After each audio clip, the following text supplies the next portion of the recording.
when I read the statistics about America being 10th in upward mobility, behind France and Spain and Norway, the idea of being behind France in upward mobility is a little bit like France being sort of behind America in croissants and afternoon sex, kind of distinctly French things. It doesn't sort of make any sense, and yet we are not really bringing a sense of urgency around that. And I have 2 daughters in college, and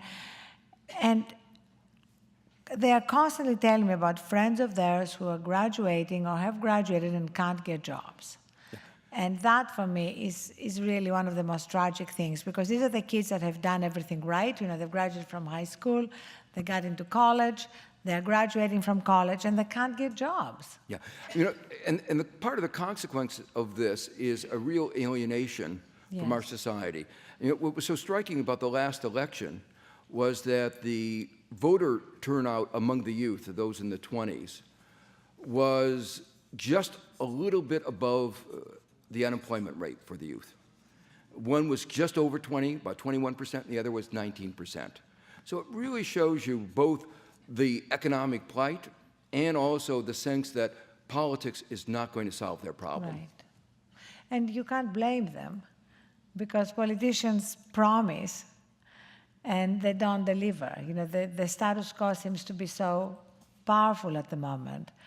And that's the sense, just to keep returning to solutions, that I have as I traveled around the country writing this book and then promoting it, is that the solutions are all at the local level.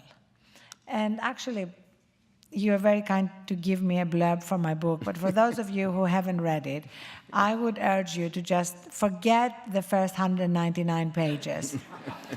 This is the diagnosis. Read Free Fall instead, Joe's book about the diagnosis of what happened. And I want you to read mine from page 199 on, which is all about solutions. And all the solutions that I found were at the local level.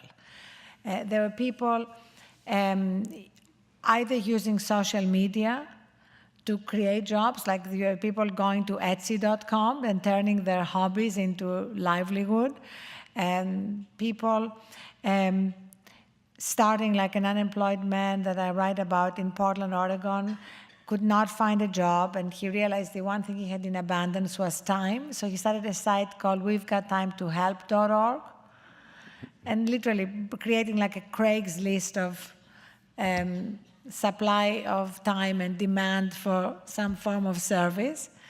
And so we're seeing this kind of parallel economy of people who are using their own ingenuity to try and create jobs, kind of giving up on the system producing jobs. That's one thing. And the other thing is the community solutions being produced at the local level.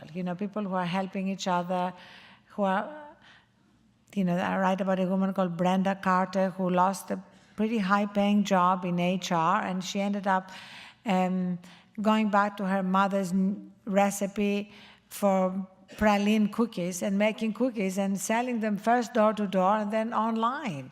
And, this is really going on. I mean, people are falling back on whatever they can think of, and there's amazing ingenuity and creativity out there to both help themselves and help each other.